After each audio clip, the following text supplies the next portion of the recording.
Hey everyone, Sean here with my good buddy Steven. Howdy. Welcome to another edition of After the Movie. Currently in the theater parking lot right now. We just got out of seeing Scream 6. That's right, the 6th Scream film in the Scream franchise.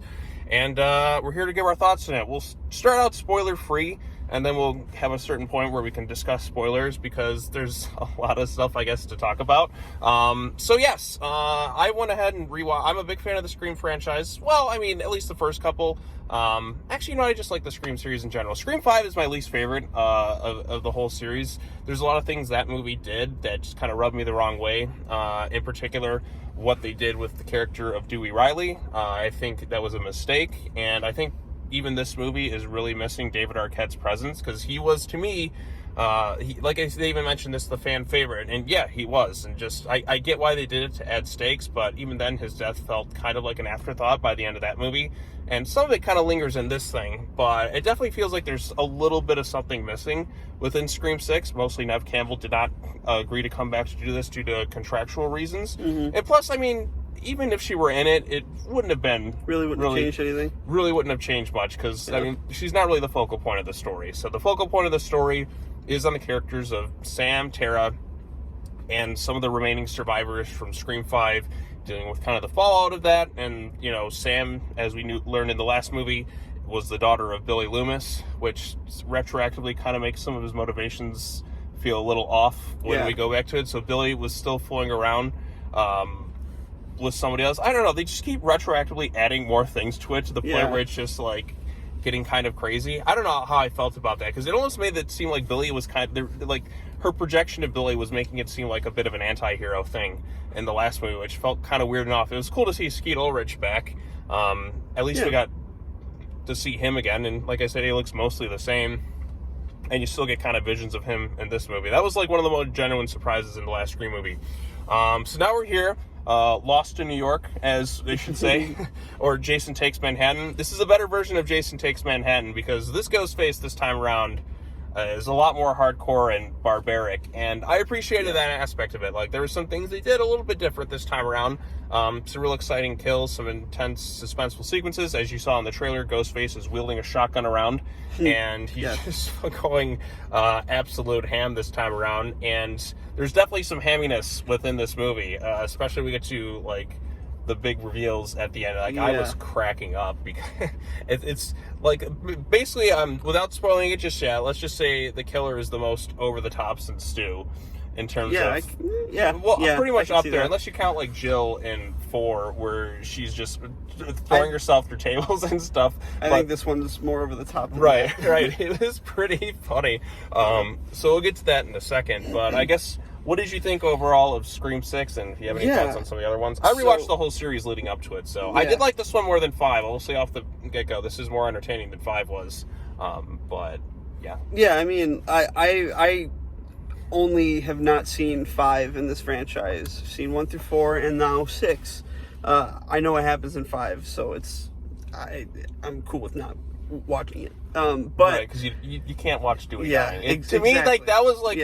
That is the first time in a long time where I think a character that severely hurt a movie, because he had the most story potential. And when you rewatch Scream 5, as soon as Dewey's out of that movie, it kills all momentum. It just sucks the life out of the thing. Even with Neve and that coming back, it just feels off. It didn't really...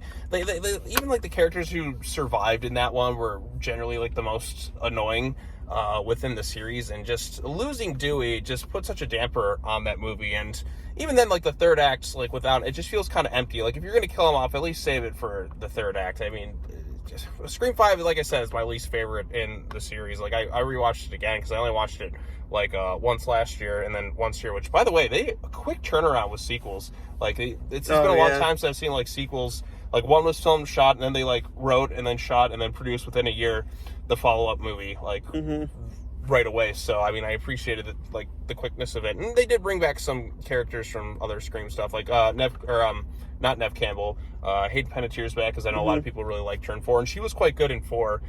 4 is one I do have pretty fond memories of, because I remember they used to film it, like, close to us. Right, that was such a cool thing. Like, when I saw 4 in theaters, like, the whole theater cheered. It was like, hey, that's that town. Hey, I've been to that restaurant. Yeah, I've been there too. So, but anyways. But yeah, I didn't hate it. I didn't hate it. like what you said, it's a better Jason Goes to Manhattan. That's like the perfect description of this movie. They even show that on the TV. Like, Yeah. with that. So Yeah, it's as a clear reference. these are made by fans of the slasher genre. Yeah, but I didn't hate it, and I think I enjoyed it more than I thought I was going to, which is good. Mm-hmm. It's still not my favorite in the franchise by any means. Mm-hmm. The original's my favorite. Yeah, the original's still the best in my eyes. And It like I don't know, had the best cast, man. Yeah, like Best cast. I know. I think these newer Scream movies are lacking. I just call me nostalgic or whatever, but I just think there was just more interesting characters outside of maybe like the two sisters this time around. Like the other like new characters they throw in, really not all that interesting. I mean, maybe just Sam is the more interesting one because Tara's just kind of there. Yes, I know that's the Wednesday actress, and she's much more interesting in the Wednesday show than she is in here. But well, Sam, because she's Billy's daughter and she can see visions of him, and like she's kind of wrestling with that killer side of herself. She is the most interesting in this, and they kind of deal with the fallout with that. The rest of the cast, I mean, you have like Randy's niece and nephew. Still Randy's, like, they're still like two of the most annoying people. Like, I wanted them to go in the last movie. I won't spoil what happens in this thing just yet, but like I said, they're two of the most annoying characters in this series. And like it was cool to see Hayden Panettiere come back. Now the thing they're kind of like satirizing a bit at this point, like now everything's become so self-aware and subversive that's kind of the cliche, if you will. This one, it's like, okay, so I get the requel aspect of the other one. Now this one, it's just like just franchise. It's kind of like, okay, what's really all that left to do? So I mean, I know this movie did very well opening weekend. It had the biggest opening yet, and it's going to continue to make a ton of money. But and I'm pretty sure they're going to do Scream 7. I think it's inevitable. Yeah. But if and when so you too. do, I think that needs to be the last one. And like I said, I enjoy the franchise as much as anybody, but I think just some of the things that they set up and the different things they're kind of going with, there's really not much else left to do. And I think Scream 7 should be the ending of it all, because you can bring back Neve Campbell, you can do other things with it, and just kind of conclude the story overall. So, but they do explain her absence in this thing, and they're at least respectable to that. But she didn't really need to be in this movie. Yeah. Like whether she was in it or not, it didn't really hurt. It wouldn't have really affected anything. Right, because the focus is on Sam and Tara. She would have just been along for the ride. Right. And they do some interesting things with the whole Ghostface aspect this time around, which was, like I said, with the different environment. There's a really intense sequence when they're like hanging on a ladder between buildings. The brutality of Ghostface is quite intense, and I like the fact that they really kind of play around with something that was shown in like Scream 2, where Ghostface can kind of be anywhere, especially when they're on the subway. Yeah. But there is a problem, and that has to do with the way people are kind of like, I get it's kind of like comedy a bit, but nobody sells any injury at all in these movies.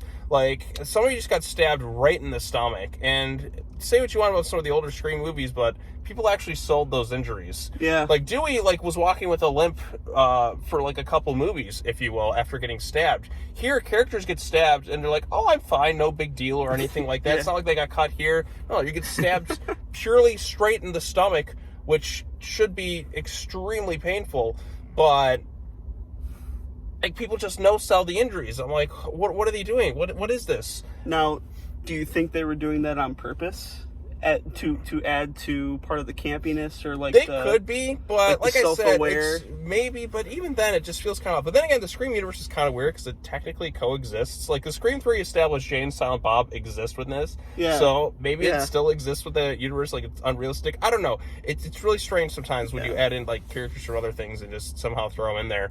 That's weird to think about. Jay and Silent Bob exist within the world of Scream, so just a really bizarre thing that I was thinking about, because Scream 3 I think is pretty underrated. It's like a Scooby-Doo mystery. It is underrated movie. Yeah, it's not as good as like 1, obviously. 1 is still the best in my eyes. I don't know, like I said, I just feel like the actors before them like just had better on-screen presence. I mean, Jamie Kennedy did. Matthew Lillard, man, Matthew Lillard's the go. Like Matthew Lillard just gotta come back. Right, we need more. We need Matthew Lillard again in this franchise. So yeah, I mean, he isn't in this one, so I'm like, damn it, that's kind of a spoiler, but not really. I mean, if you were expecting him, so what a way to transition into spoilers. Right. So spoilers from this point onward. full spoilers, so if you don't want to know anything that goes to the rest of the film, it's just kind of where we're at in this time. So Matthew Lillard, of course, is not in this thing. Oh. So No. So there you go. Which this movie does hint that it's possible he could still be out there, which is something I've been wanting since Scream fucking 4. Yeah. But now, if Scream 7 is the last one, they can totally just make fun of Rise of Skywalker, never explain how he's back. Right. Somehow Stu Macher returned. We are golden right there. Just do it. You might as well. They have so much ridiculous stuff in these movies. Characters literally get stabbed right in the stomach and should be hospitalized for a while. Even in Scream 4, when Cindy and that got stabbed, or Sydney, Cindy can't remember. I know. I think it's the whole scary movie. Right, 3. like I said, they get stabbed multiple times, and they should be, like, out. Like, Randy's niece or whatever, she literally gets stabbed in the stomach, and I'm thinking, oh, finally, they're going to kill her off. No, she's somehow fine. Her one brother gets stabbed, like, 20 times right here. Somehow, still alive. Really not selling the injuries. Tara literally gets stabbed right in the stomach, and it looks extremely painful. And then she just sits and has a normal conversation, not like, Jesus H. Christ! Yeah. Ah! It's just funny. Is it Chad his name? Chad, the brother, or something like that. He was getting, like, stabbed repeatedly, and he was just kind of sitting up, just like... Yeah, what's up? Because even when Dewey got hurt badly, he still was just, like, pretty much unconscious, right? Yeah. Like, barely kind of stabilizing, or even Kirby and the other stuff. Like, even Kirby barely sells her injury. She got stabbed the same way she did in Scream 4, which it was cool to see her back. They kind of toyed with the idea that she may have been the killer.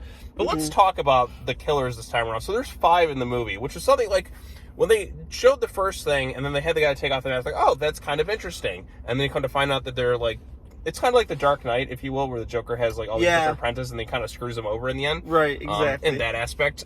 So it's Flash Thompson from the new MCU Spider-Man movies. He's one of them, and then he's got an apprentice, or he's got a partner. Like, his partner gets killed by the main killer of... So it's like, it's a set of 3 killers.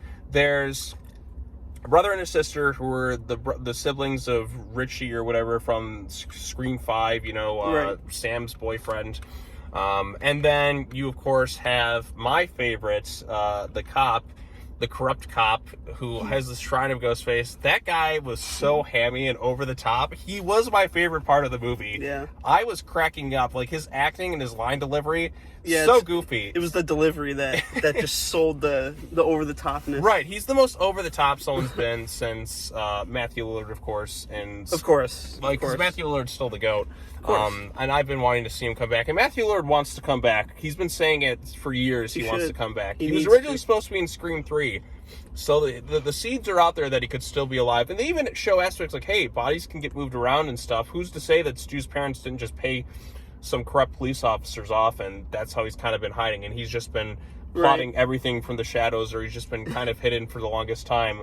He was the man behind the curtain the whole time? Yes. Long have I waited. Just have him back. Do it as it means when you're, like, you can satirize how things are just kind of out of ideas. It'd be goofy. It'd just be making fun of the Rise of Skywalker, which Palpatine is somehow still alive. Yeah, exactly. Do that. It's all set up for you there. There's hints that he could still be around. We need Stu Macher back to close out the series. It makes sense. Make Scream 7 the last one, because you can call it like a trilogy, like Halloween did a trilogy. This is doing a trilogy. They're going to do an Exorcist trilogy, apparently. The same creator who did the Halloween trilogy, which, by the way, I mean, man, like I said, if you could take the best aspects of this and throw it in those new Halloween movies, you could have had something even better. But at least these ones, like, here, they kind of don't really, like, shy away from some of the core of it a little bit, which is, the brutality of it all and the satirization of things. But at this point, I feel like they've kind of run out of things to do, because everything's always trying to be super subversive at this point, and I feel like that's what I mean when everything tries to be subversive. Nothing really is anymore. Right. So the next one's got to poke fun. If you're going to do it, like I said, since they're at the franchise point, just poke fun at Rise of Skywalker, and you'll be good. But yeah, so Neve Campbell, like, she's off living with her husband and kids. I believe her husband was the cop from Scream 3, if I'm not mistaken. But they haven't really shown him since Scream 3. Yeah. So, but she's got her own kids and all that, so we'll see what they do with her. They She do deserves mention her happy ending. Yeah, I mean, Gale is apparently still in the hospital this time around, so I was kind of thinking that they were gonna, like, there was a moment where I thought they were gonna kill her off, but I'm like, you know what, that would be kind of the expected thing to do, so I guess they held back on it. They just put her in the hospital, so. Pretty cool sequence, though. Right, like, the funniest part is where she's like, can you hold on for 1 second? What? Yeah. Like I said, Gale is pretty good in these things, but again, it's kind of like we kind of do the same thing with her character again and again. Yeah. It's like, okay, she kind of learns her lessons, you think she's more humble, and then she writes the books back. and back to exploiting people time and time again. It's like, haven't we done this so many times already? It's like an endless cycle with each movie. And then she hated when she comes back, and then they're like, okay, you can help, and then... Gale's usually right about a lot of things. I don't know. Like I said, it's still missing that core 3. I know they like the core 4, but this new core 4 is not as good as the original 3. Yeah. I think I'm kind of glad that Neve Campbell is out of this one, because I don't want to see, at this point, Sydney should be the last one standing. It's because, like, when you think about it, like, every, like, final character, like, in franchise has pretty much been killed off. At this point, Sydney is like the last final girl standing, unless you count Gale. In which case, Gale was very close this time around because they killed off Dewey, and Dewey to me was my favorite character in the whole Scream franchise, and and he had an interesting story in 5, and it just felt like there was a good setup there for him to be like this new protector, and they just kind of butcher it, like when they butchered him. And now, it's, like I said, it just took me out of 5, and like even this one, I'm just missing Dewey so much. It just feels kind of like something's off, not having like Dewey or Sydney in this. At least we had Gale in it, and Gale's still Gale. Yeah. They do play around with the idea that she's always punched every single time. Oh, yeah. I thought that was funny, and he's like, ha, I knew what to do, and just gets punched again. Yeah. That was funny. Like, that cracked me up a little bit. So there is some good stuff in this thing. Like I said, it's more entertaining than Scream 5 was. There's more brutal kills. Didn't hate it. I had fun with it. I had fun with it overall. Yeah. I don't like the fact that nobody sells any injuries whatsoever, because it takes me out of it to a point. Like, I mean, even in, like, the original Screams, like, I'm dying, man. I'm like, dying, it hurts. Right, and they're screaming and, like, feeling the pain. Here, it's like, I just, the part where Tara gets stabbed right in the stomach, and she's just sitting there having a normal conversation, not even, like, selling, oh, God damn it, this thing fucking hurts, or anything like that. Just something. It was a homage to Monty Python and the Holy Grail. Right, like... It's a flesh wound. Just but the flesh wound. So, but yeah, like the kill reveal stuff, like they're really kind of reaching at this point with it. Yeah. Like, even like with all this stuff. It was fun, but I mean, it was pretty... I kind of expected something like that, especially with like the whole like corrupt cop. Like, he seems a little too obvious like this time around. Yeah. So, like... There hasn't been a genuine surprise for me in a while in these movies. Like I said, Scream 4 had it, like, when I saw it when it was Jill initially. I thought that was kind of surprising, but, like, now that we're up to this one, I'm like, nothing really seems all that surprising anymore. Yeah. So, unless they somehow bring back Stu. I'm just waiting every single movie for Stu to come back. So, you got to do it the next movie. There's teases that it could happen. Do it. Bring the whole thing full circle and end it all. That's where I'm at with Scream. So, we had a good run. That's the last thing left you have to satirize. Then we're good. Yeah. So is there any other aspects you want to add to it? Any other interesting talking points? You know, I think we pretty much covered everything. I mean, yeah, it was as good as a 6th Scream movie could be, I think. And, right. Wait, it could have been more. You know why? If they would have sold their injuries better, and brought back Matthew Lillard. You see, well, bringing back Matthew Lillard, of course, but, like, I thought them not selling the injuries was kind of funny. Like, just the part where Chad was just, like, sitting up while he was getting stabbed, like, 20 times by all the different killers. That was kind of funny. Mm-hmm. But, yeah, not bad. Yeah, not bad. Not bad. Fun. But, like I said, next one has to be the last one. Right. Yeah. I think after 7, it's like, what more can... Well, even after this, like, what more could you do? But right, like I said, you just got to poke fun. Got to bring one more. You got to do one more. Matthew Lillard. Bring it all together to your conclusion. Bring him back. Because this would technically mark the end of this recent trilogy of Scream films. It's true. And then end it all. End it all. We don't need more afterwards. Like I said, I'll still see him, but I think 7 is a good number. Lucky number 7. Yeah. So there you go. That's pretty much it. We've been talking for almost 20 minutes. Steven, thank you so much for joining me talking about Scream 6. Fun as always. It's fun as always. Feels like a minute since we've had to, talk. Like I said, it's fun when you have something you can talk about a lot. Like when you have a lot to say. Right. So that's always my favorite stuff to do. But anyways, if you have any thoughts on Scream 6, let us know in the comments section down below. Be sure to like this video, share it with your friends, subscribe to the YouTube channel for more content, hit the bell for notifications. I'll be back with more videos later on, and Steve, I'm sure, will be back stuff. But later on this year, we do got to tackle Halloween Ends. Halloween Ends. Right, that's gonna be a fun one to finish that chapter. That's right. We'll finish that chapter before they finish Scream. So at least that series has an ending. We don't need any more Halloween movies. Yeah, please just be done.